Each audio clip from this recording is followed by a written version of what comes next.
Bonjour à tous, aujourd'hui on va vous faire une petite mouche à bonefish. Donc tous les chanceux justement qui vont dans le sud, puis des fois qui veulent se traîner quelques petites mouches pour pêcher depuis la plage ou vraiment spécifiquement aller se faire un voyage dans le sud pour le bonefish ou les autres petites espèces des flats. Donc voici une petite mouche à peu près, mettons, qui peut être très polyvalente justement pour le bonefish mais aussi pour d'autres espèces. Donc tout ce qui est les petits snappers, les triggerfish aussi, ça va être excellent. Donc c'est une mouche qui est quand même assez simple à monter. Puis je vous dirais qu'il est par exemple monté sur un petit œil de chaîne comme ça va être parfait pour pêcher dans des zones très peu profondes. Alors pour notre petite mouche à bonefish, au niveau du fil, regardez moi j'aime beaucoup utiliser du TC 140. Donc c'est l'équivalent d'un 6-0, un bon 6-0 assez fort. Là par exemple pour le fil j'ai le rose crevette. Donc ça, je vous dirais après, c'est un petit peu avec votre feeling. Là, généralement, c'est des couleurs plutôt tan, mais si vous voulez donner un petit peu une petite touche de couleur, ça peut être le fun d'utiliser des oranges fluo. Vous voyez par exemple comme ça peut être des fois assez intéressant. Mais des fois trop flash, c'est pas forcément non plus une si bonne affaire. Donc tout dépend de la couleur de l'eau. Si vous avez de l'eau bien claire, des couleurs un petit peu plus discrètes, des fois c'est plus passe-partout. Alors, première étape, on va venir faire une queue en fait en cristal flash. Donc là, vous voyez, je viens prendre deux brins de cristal. Je viens le couper à sa pleine longueur. Je vais simplement donc le plier en deux. Tac. Donc je viens le plier en deux, je le redécoupe. Puis là, en fait, ce que je vais faire, c'est simplement venir l'attacher ici, en fait, qui va être comme juste en arrière de mon œil. J'attache. Vous voyez, mes quatre premiers brins, en fait, ce que ça donne. Là, je vais replier l'autre moitié. Donc ça déjà, pour venir former la queue un petit peu de ma mouche. Donc ça, après, on vient raccourcir ça. Je vous dirais environ la moitié du corps de la longueur de la... Enfin, mettons la moitié de la longueur de l'hameçon, c'est à peu près une belle longueur. Tac, comme ça c'est parfait. Donc là, je vais venir installer des yeux en chaîne de bain. Donc là, par exemple, les yeux, c'est sûr que si vous voulez pêcher, des fois, par exemple, le bonefish dans des flats un petit peu plus profonds, on va pouvoir utiliser des petits dumbbells en plomb. Mais souvent, on va pêcher, mettons, c'est souvent un pied et moins d'eau. Donc des fois, c'est 4, 5, 6 pouces d'eau aussi. Là. Donc des yeux en chaîne, ça va permettre de faire comme descendre votre mouche, mais pas de faire un trop gros bruit en fait quand la mouche va tomber à l'eau. Donc un dumbbell, je vous dirais, là par exemple, vous voyez, j'ai utilisé un médium sur un hameçon numéro 4 de Gamakatsu. Donc là, c'est les CL45 d'ailleurs de Gamakatsu dans la grosse taille. On peut monter ça un petit peu plus petit, mais le bonefish, je vous dirais, est quand même un poisson qui est assez vorace, qui est capable d'avaler des très grosses mouches. Donc après, c'est plus pour la présentation, puis le bruit que votre mouche va faire, qu'on peut des fois monter beaucoup plus petit. Ça va aider. Donc là, vous voyez, je vais installer mon œil. Je le fixe un petit peu en 8. Je vérifie qu'il soit bien droit.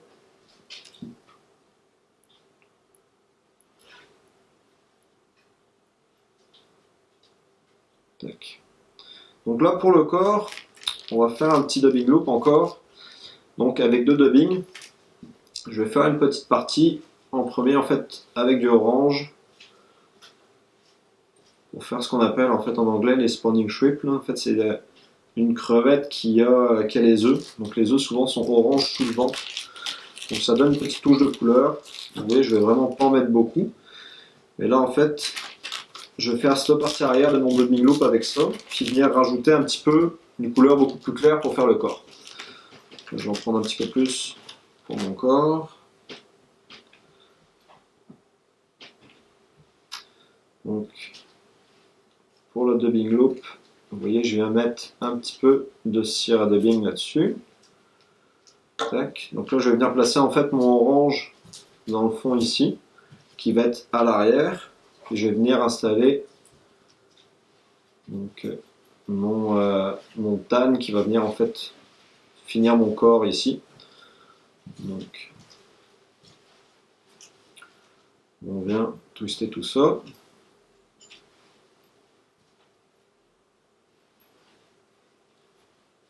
Donc là, vous voyez, j'ai vraiment en fait ma dubbing loop avec mes deux couleurs ici. Donc là, je vais venir abattre mon fil à l'avant.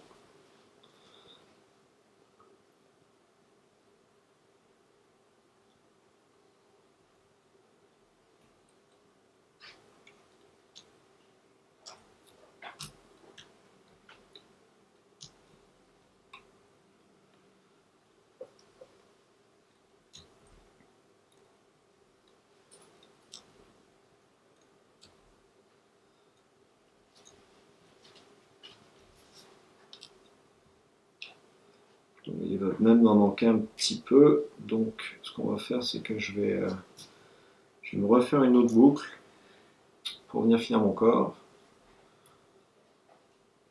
Je vais sécuriser ça. On va bien couper cette petite boucle là.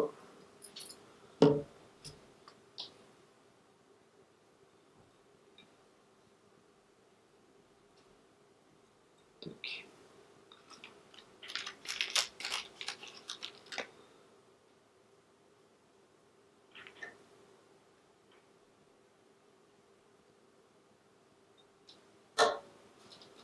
Donc la cire dubbing, je vous dis, c'est pas forcément obligatoire, mais ça va vraiment venir aider à ce que quand vous allez faire votre boucle, que votre dubbing ne bouge pas.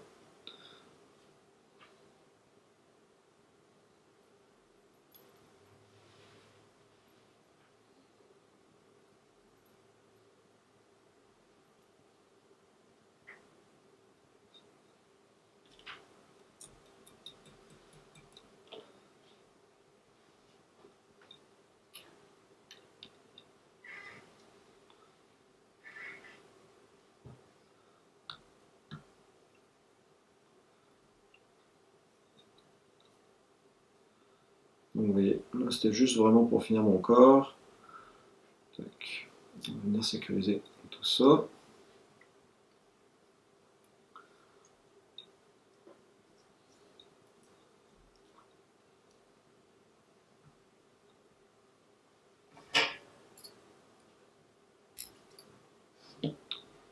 Donc ensuite on va venir installer des pattes. Donc regardez, là par exemple j'ai des silly legs.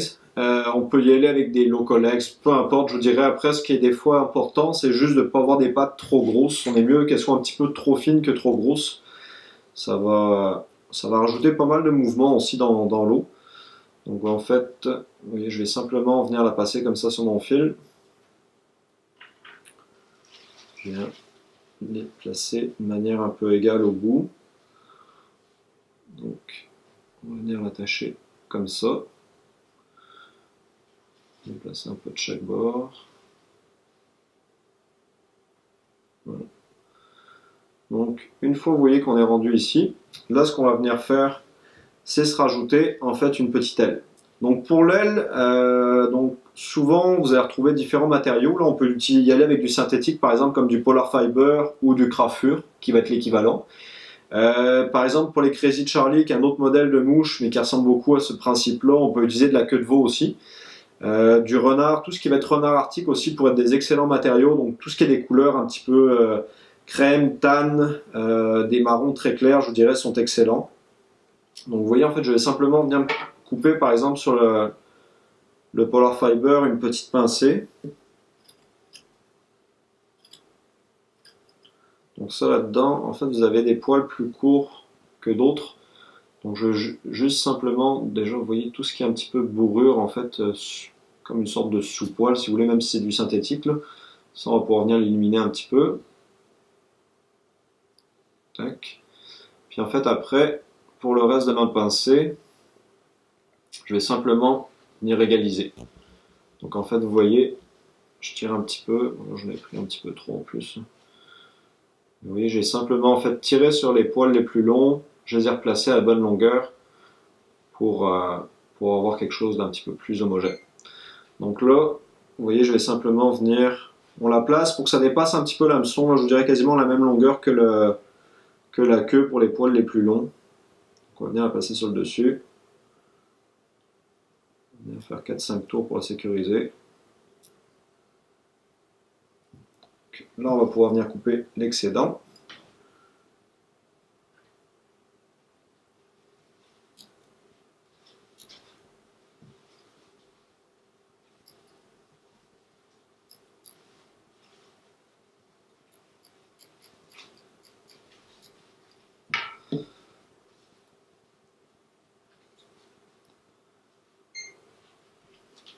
ne reste plus qu'à...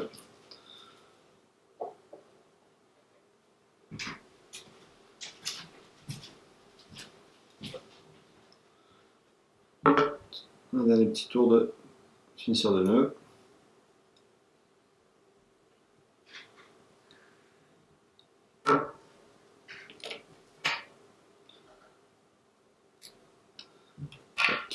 Ensuite, vous voyez au niveau des pattes, ça va venir les raccourcir un petit peu.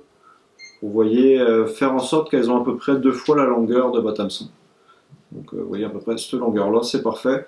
Le problème c'est que trop long, c'est qu'elles vont souvent avoir tendance à s'emmêler un petit peu dans votre hameçon.